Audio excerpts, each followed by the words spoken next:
What's up, everybody? So I'm looking a little wild. Today I just wanted to sit and chat with y'all real quick. I have some other videos to film, so I was like, well, I haven't done a chit chat in a while, and this will be the first chit chat on this channel. So you know, why not? Before I dive right in, I just want to tell you guys about a few life updates, really channel updates regarding my YouTube. So this channel is my vlog channel where I kind of show you guys the behind the scenes of my life, which I'm going to get more consistent. I just bought a new camera, a new vlog camera, so I'm gonna get more consistent regarding that. But my main channel, Jasx, used to be a hair channel where I would do beauty videos and tutorials and stuff, and then I stopped, and then I kind of got into like helping people, helping business owners and all that good stuff. So now I'm gonna start back. I really miss it, honestly, I do. And that's the type of content that particular audience is most interested in. And I kind of just been ignoring my analytics because that's what the data has been telling me, and I just been ignoring it. Gotta follow the data, honey. So in that regards, that's an update on that channel. But I also started 3 new channels. Like I just said, my Jasx channel was for, I kind of switched up the content, and then I started making like business videos and stuff. So I decided to just make a channel solely dedicated to that. You know, people that need help with their online businesses, you need resources, strategies, advice. That's what that channel would be for. And then I also have a joint channel with one of my close friends. It's gonna be lit. It's gonna be a lit channel.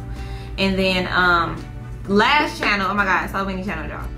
The last channel is a fashion haul channel. So like, I love fashion, I love dressing up.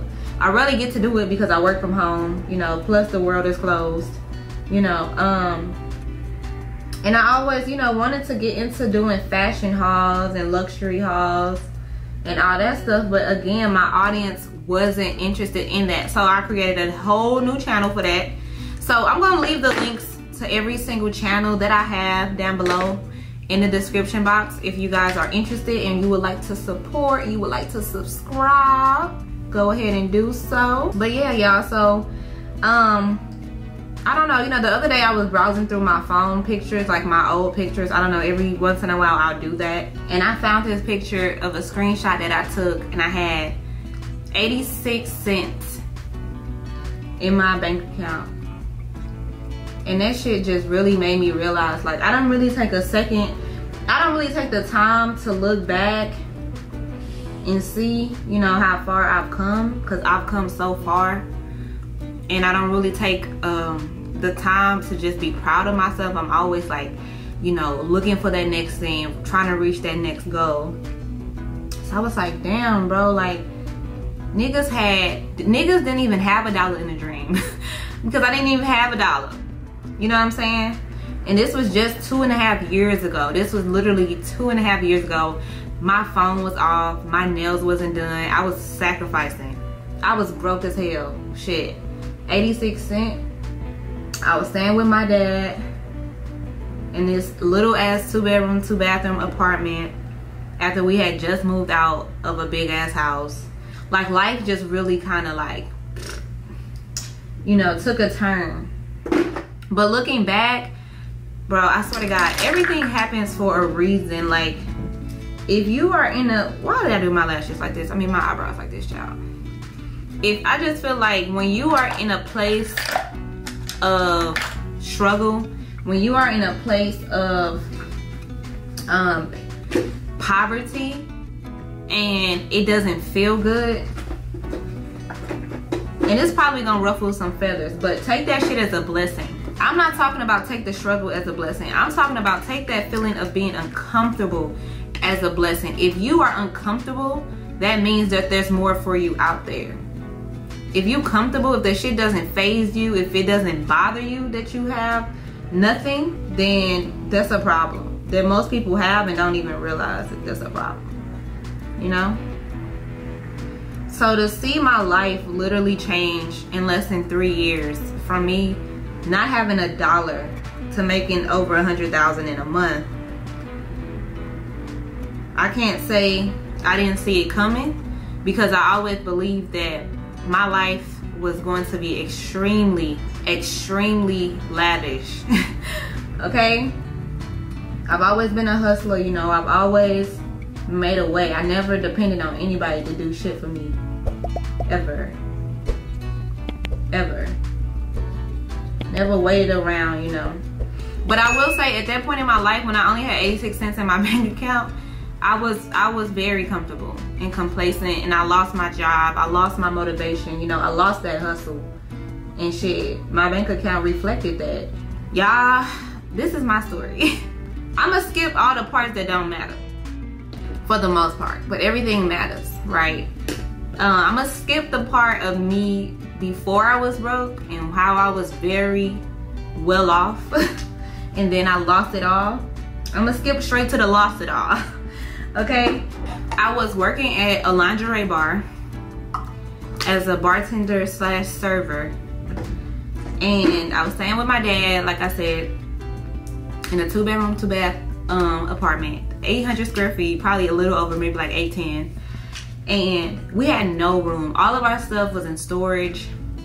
My room was so small that my bed from our house couldn't fit. So we put it in storage, and I only had a mattress.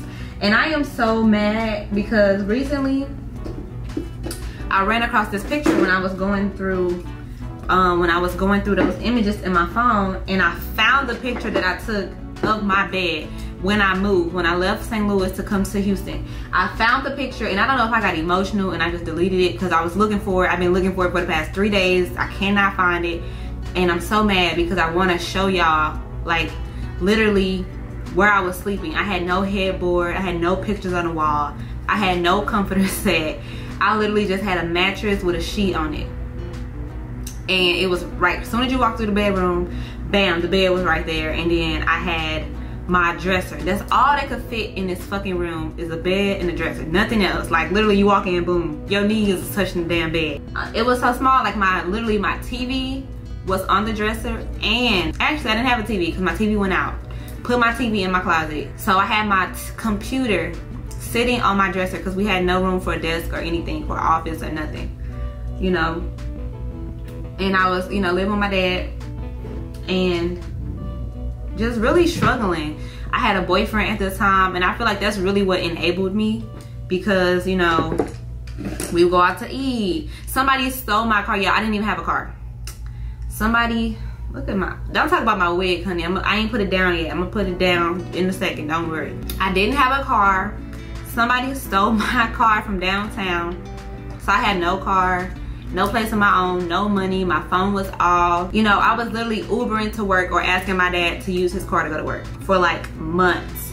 And I don't understand why I sat in that. I don't understand, because I was so used to making this amount of money, and I was literally making like $200 3 nights a week at my damn job, if that.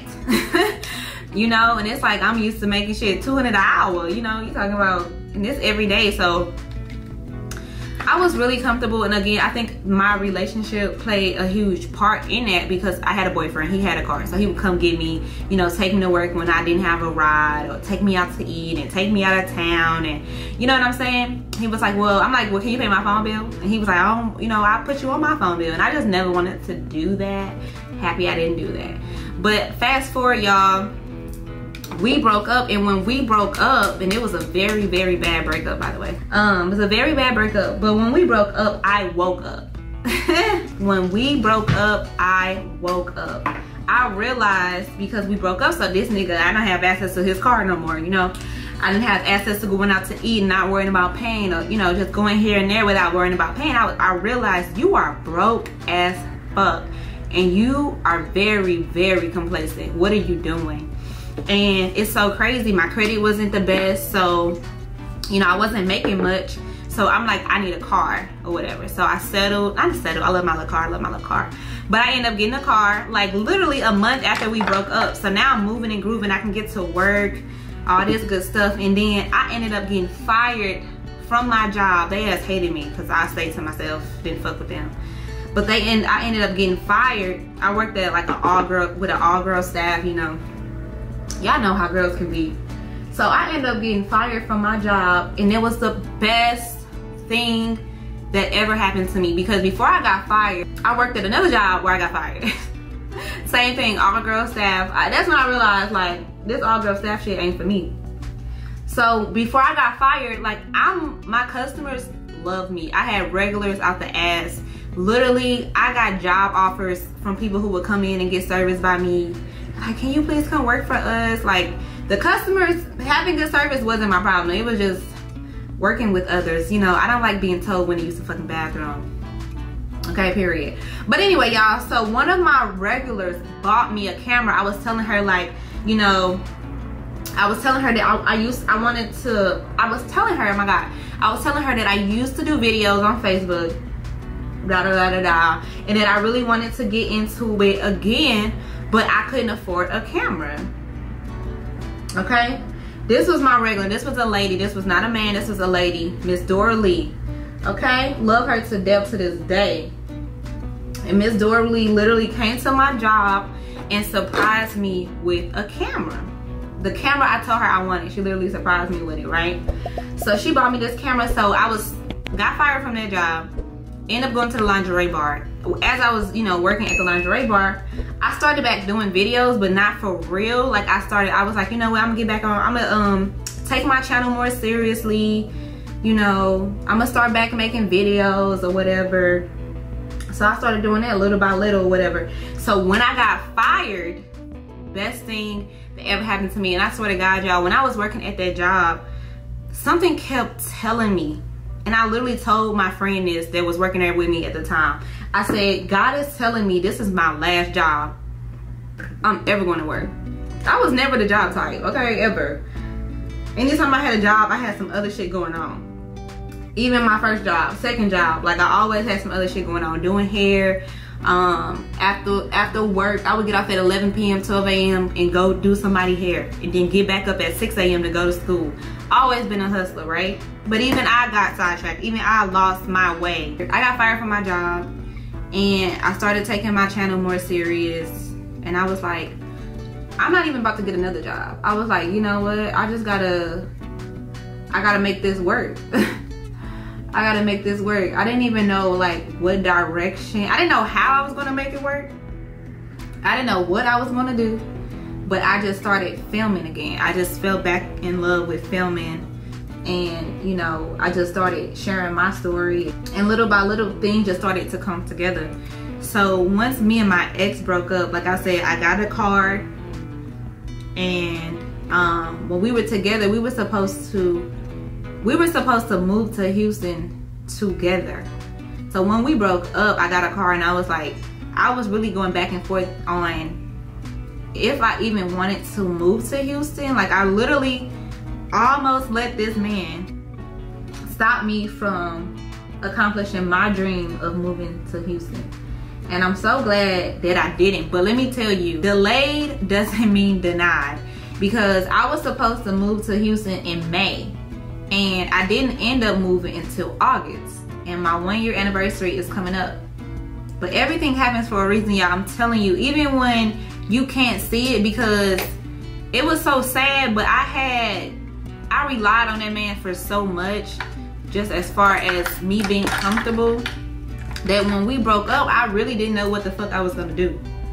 And I know better than to ever let somebody have that much power over me. And that's why I vow to never, ever, ever, ever be put in a position to where I can't take care of myself.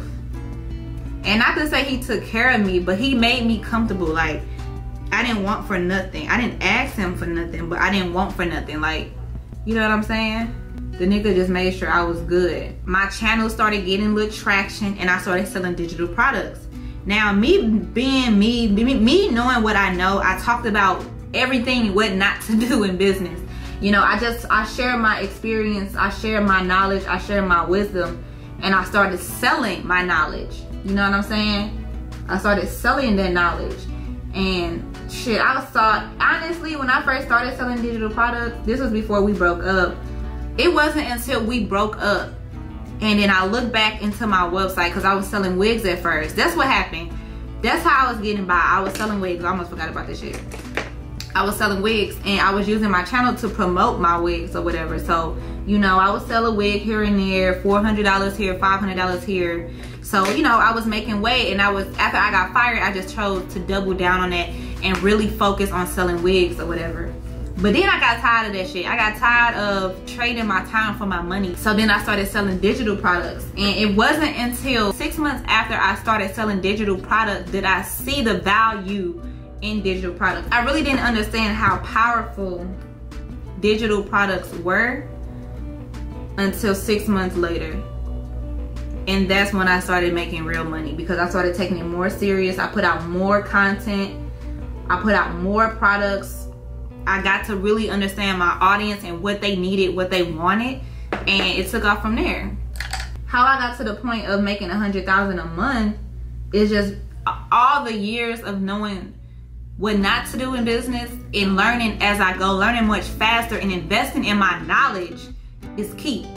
Investing in my knowledge from people that's doing what I do and where I want it to be, to how to get there faster. You know, marketing tactics, marketing strategies, you know, collab over competition any day, collaboration over competition any day. You know, so it was just consistency. It was doing all of the right things consistently, because I've been doing the wrong things for so long that I knew not to do them again. So that's why I say everything happens for a reason. And, you know, I'm not ashamed of my journey, and I don't look back and wish that, you know, anything happened differently, because everything happened the way it was supposed to. And trust me, there's been plenty of times where I was going through that storm and couldn't understand why this was happening to me. But looking back, I would not be who I am today if I didn't go through everything that I went through. There's no way.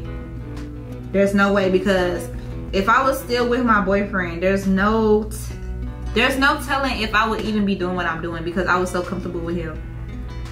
That breakup really fueled me to get on my shit.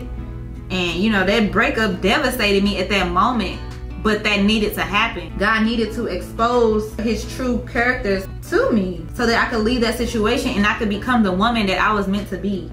You know what I'm saying? The first thing I want y'all to take away from this is everything that you have can be taken away from you. I've been up. When I was 19, I saw my first 6 figures.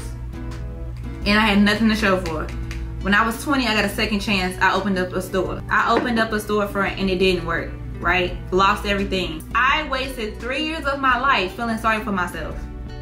Feeling like, okay, well, I had my chance and that's it. You know, I had my chance, I fucked it up, and I'm not gonna get another chance. Why was I thinking like that? Why was I thinking like that? I don't know. But I was thinking like that, and I wasted 3 years.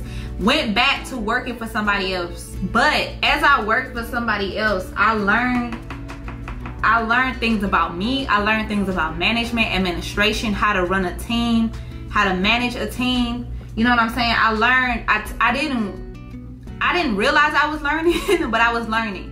So I feel like if you are still at the point where you need to work a job, use that as leverage, okay? Don't waste no time. If you're still there, use that. Climb the ladder as much as you can so you can understand management and administration roles. If you cannot manage a team from a company you do not own, you're not going to be able to manage a team from a company that you do own, okay? If you have horrible teamwork skills. And I'm not gonna say I had horrible teamwork skills, but I can't work with stupid people. You know, I really can't. I catch on to things really fast, and I expect others to do the same, and I can't work if you don't. I can't work with you if you don't. Like, I just, ooh, Lord, I can't. Okay, so I hire smart people. Okay, also pay attention to what you struggle with in your job. The weaknesses that you have in your job will carry over to the weaknesses that you have in a leadership role in your business. So pay attention to that and hire into your weaknesses. But if you don't have the ability to do so, strengthen those weaknesses. Don't be oblivious to it and arrogant and think that there's nothing wrong with you. We all have something that we struggle in and that we struggle with. Did I think that making the type of money that I'm making now was possible? Absolutely. I always knew that I was destined for more. I've always been a hustler, and my mindset has always been that anything is possible. Everything that I want, I can get. everything. If somebody has done it, I can do it too. That's just how I think. And if you want more out of life, if you don't want to live every day and just work and pay bills, you have to think like that. It's a non-negotiable. I want to create a culture for people to stop thinking that these numbers are impossible for you. I would never forget, I worked this job for 2 weeks, y'all. I quit after I got my first check, so that job don't count. And I did always work in like the rich neighborhood too, because I like it to be surrounded by those people. I like to be motivated at all times, even when I was working a job. So my manager one day, like the NASCAR speed races came, and it's like all these foreigns. I'm a huge foreign addict, y'all. I love exotic cars. So all the Lambos came, the McLarens, the Ferraris, they all came to eat at the restaurant I was working at. My manager literally said, man, I wish I could afford one of those cars one day. And I was like, you can. I'm the worker, right? I'm telling the manager you can. He was like, no, I can't. Well, hell, shit, now you definitely can't, because you're telling yourself that you can't. You know what I'm saying? You should always speak life into yourself, even if you don't see it. Even if you haven't figured out the pieces that needs to go together to get that puzzle, you still have to talk life into yourself, and you have to surround yourself with other people who do the same, because sometimes outside voices can affect the way we see life, the way we see things, the way we see ourselves. So at all times, even if you know your life is just fucked up, you ain't got no money, you just lost your job, you got an eviction notice on the door, car got repo, I don't give a damn what's going on, you have to speak life over your life. Because baby, the tongue is powerful, y'all. The tongue is powerful. And pay attention to who you following on social media, what music you're listening to. The shit is deep. The shit is deep. You have to constantly be feeding your mind positive, motivational things if you want that for your life. Listen, only people I follow on Instagram is people who motivate me. People who make me feel like I can accomplish anything. People who teach me something. You know, people who are where I want to be. People who can help me get there. It's no need for me to follow people who are negative and complain all damn day. Bitch, I don't want to see that. I don't want to see that. I don't need to see that, because that's gonna fuck up my vibration. That's gonna mess up my vibe. And baby, I cannot have that. I can't have that, honey. Alright, y'all, so that's the end of my get ready with me. I hope you enjoyed this video. Hopefully you found it somewhat inspirational or motivational. If you guys aren't following me on Instagram, make sure you do so at Jasx. And also follow my personal page at The Real Boss Bae. Boss has 3 S's, okay? Everything will be in the description box. All the links to my channels, all my channels. Also, I have an upcoming webinar coming up.